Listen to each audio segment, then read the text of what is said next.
അവിടെ എന്തോ ഒരു നിർഭാഗ്യത്തിൻ്റെ പ്രഭാവലയുണ്ട്. അതല്ലെങ്കിൽ കഴിഞ്ഞ 10 വർഷത്തിനിടയ്ക്ക് ഒരിക്കലെങ്കിലും അത് സംഭവിക്കേണ്ടതല്ലേ.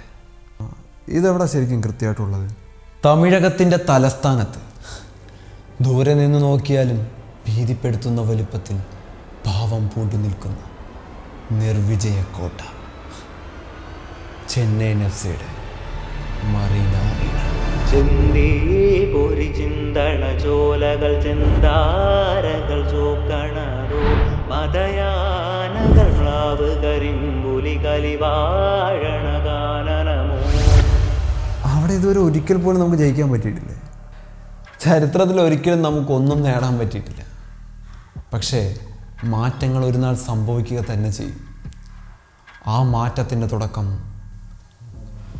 ഇവിടെ നിന്ന് കുറിക്കപ്പെടണം.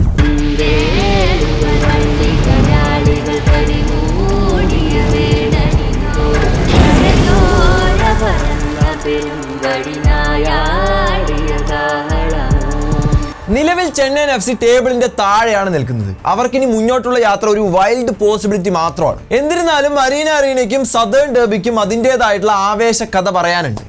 നമസ്കാരം ഏവർക്കും ഡോൺ സ്ക്ലാഡ് ചാനലിലേക്ക് വീണ്ടും സ്വാഗതം. മുൻനിരയിലും പിൻനിരയിലും ഇമ്പാക്ട് ഇല്ലാതാവുകയും മധ്യനിരയിൽ ശക്തിപ്പെട്ടതുമായ ഒരു സ്ക്വാഡാണ് ചെന്നൈയിൻ എഫ് സിയുടേത്. അതായത് സിംപ്ലി ചെന്നൈയിൻ എഫ് സിക്ക് ഒരു ശക്തമായ മധ്യനിരയുണ്ട്. സ്ട്രൈക്കേഴ്സ് ആയിട്ടുള്ള കൊനോഷീൽഡ് ആൻഡ് ജോർദൻ മുറെ കോംബോ കൃത്യമായിട്ട് വർക്കൗട്ട് ആവാത്തത് കൊണ്ട് തന്നെയാണ് ചെന്നൈയിൻ എഫ് സിയുടെ മുന്നേറ്റ നിര കുറച്ച് നിറമങ്ങിപ്പോയത്. പക്ഷേ ആ ഒരു കുറവിനെ റെക്ടിഫൈ ചെയ്യാനായിട്ട് മരിച്ചു കളിക്കുന്ന ക്രിവലാറോ അവരുടെ സ്ക്വാഡിൽ ഇപ്പോഴും ഉണ്ട്. റാഫേൽ ക്രിവലാറോ എന്നും കേരള ബ്ലാസ്റ്റേഴ്സിന് ഒരു തലവേദന തന്നെയാണ്. Yes, that one and only iconic star. ഈ എൻറ്റയർ സീസൺ പരിശോധിച്ച് നോക്കുകയാണെങ്കിൽ ജോർദൻ മുറെ കൃത്യമായിട്ട് തിളങ്ങിയിട്ടില്ല.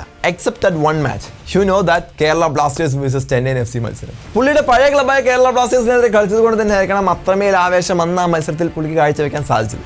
അതുകൊണ്ട് തന്നെ ഈ ഒരു സെക്കൻഡ് ലെഗിലും ജോർദൻ മുറെ ഒരു അപകടകാരി തന്നെയാണ്. ഓവൻ കോയലിന്റെ പല പരീക്ഷണങ്ങൾക്കൊത്ത് ചെന്നൈയിൻ എഫ് സിയുടെ നിലവിലെ സ്ക്വാഡിന് ഉയരാൻ പറ്റാത്തത് കൊണ്ട് തന്നെ റീസെന്റ് പുള്ളി അപ്ലൈ ചെയ്യുന്ന സ്ട്രാറ്റജി ഇത്രയേ ഉള്ളൂ: ബസ് പാർക്കിംഗ്. മോസ്റ്റ്ലി കൗണ്ടർ അറ്റാക്കുകളെ മാത്രം ഡിപ്പെൻഡ് ചെയ്യുക. എങ്ങാനും ചെന്നൈയിൻ എഫ് സി സ്കോർ ചെയ്ത് കഴിഞ്ഞാൽ മുഴുവൻ താരങ്ങളും ചെന്നൈയിൻ എഫ് സിയുടെ ബോക്സിനകത്ത് ഒരു മതിൽ കിട്ടുക. ഇതിലെ ഫൺ പാർട്ട് എന്താണെന്ന് വെച്ചാൽ സീസണിന്റെ ഫസ്റ്റ് ഫേസിൽ കേരള ബ്ലാസ്റ്റേഴ്സിന് ഏത് പ്രതിരോധ മതിലും നിഷ്പ്രയാസം തകർക്കാനുള്ള ഒരു കേപ്പബിലിറ്റി ഉണ്ടായിരുന്നു. പക്ഷേ ലാസ്റ്റ് മാച്ച് കണ്ടപ്പോൾ അഗെയിൻസ്റ്റ് പഞ്ചാബ് എഫ് സി ആ ഒരു മുന്നേറ്റം കൃത്യമായിട്ട് ബ്ലാസ്റ്റേഴ്സിന് വർക്കൗട്ട് ചെയ്യാൻ സാധിക്കുന്നില്ല എന്ന് വ്യക്തമായി. മുൻപ് ലൂണ ദിമി പെപ്ര കോംബോയിലൂടെ നിഷ്പ്രയാസം എതിരാളികളുടെ ബോക്സിനകത്തേക്ക് ഷോർട്ട് പാസുകളിലൂടെ ഇടിച്ച് കയറുമായിരുന്നെങ്കിൽ നിലവിൽ നമ്മൾ ലോങ് പാസുകളും ക്രോസുകളും നടത്തി പരാജയപ്പെടുക മാത്രമാണ് ചെയ്യുന്നത്. ഹൈ ബോളുകൾ നമുക്ക് വർക്ക്ഔട്ട് ആകുന്നേ ഇല്ല. സോ അപ്കമിംഗ് മാച്ചസിൽ നിലവിലുള്ള താരങ്ങൾ ഒരു സിനർജി രൂപപ്പെടുത്തി ഷോർട്ട് പാസുകളിലൂടെ മുന്നേറാൻ ശ്രമിക്കണം. കഴിഞ്ഞ മത്സരത്തിലെ ഫെഡോറിന്റെ പെർഫോമൻസിലെ ആ ഒരു അഗ്രഷൻ അബിലിറ്റി തീർച്ചയായിട്ടും അപ്രീഷിയേറ്റ് ചെയ്യപ്പെടണം എന്ന് തോന്നി. പുള്ളി ഒരു ഡീസന്റ് പെർഫോമൻസ് തന്നെയാണ് കഴിഞ്ഞ മത്സരത്തിൽ കാഴ്ചവെച്ചത്. പക്ഷേ ഫൈനൽ തേർഡിൽ എപ്പോഴത്തെയും പോലെ നമ്മൾ പതറുന്നു.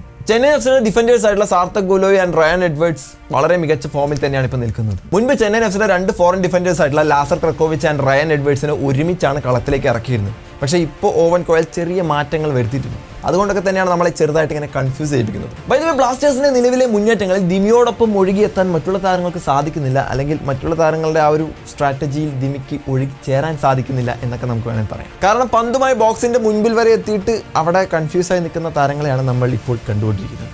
ആദ്യ ലെഗിൽ നിസ്സാരക്കാരാണെന്ന് കണക്കാക്കി ഏറ്റുമുട്ടിയ ചെന്നൈയിൻ എഫ് സി വളരെ സ്ട്രോങ് ആയിട്ടുള്ള ഒരു ചലഞ്ച് തന്നെ ബ്ലാസ്റ്റേഴ്സിന് നൽകിയിരുന്നു. സെക്കൻഡ് ലെഗിലാകട്ടെ അവരുടെ മണ്ണിൽ ഇപ്പോൾ നിലവിൽ ബ്ലാസ്റ്റേഴ്സ് പതറി നിൽക്കുന്ന ഈ ഒരു സാഹചര്യത്തിലാണ് ഏറ്റുമുട്ടാൻ ഒരുങ്ങുന്നത്. മുൻപ് പറഞ്ഞ പോലെ മാറ്റങ്ങൾ വരേണ്ട സമയം അതിക്രമിച്ചു കഴിഞ്ഞു. വിലപ്പെട്ട നിമിഷങ്ങളാണ് കടന്നുപോയിക്കൊണ്ടിരിക്കുന്നത്.